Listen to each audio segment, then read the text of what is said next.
Sometimes men get so busy and barely have time to wash their clothes.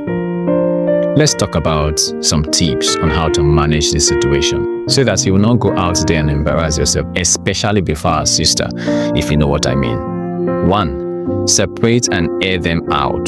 Don't pile all of them together. Separate them. Give them space to breathe, just like the way you're breathing. 2.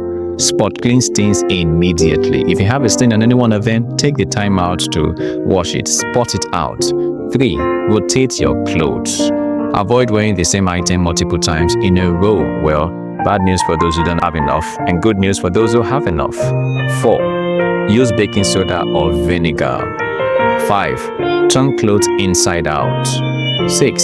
Store clothes in a breathable bag or basket. Don't just lob them under your pillow like some people would do. Let fresh air come in. Keep them in a place where breeze can penetrate. Keep them in an open place.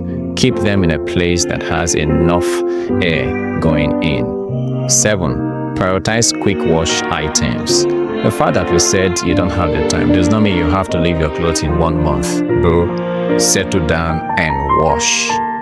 Anyway, more tips are coming your way again.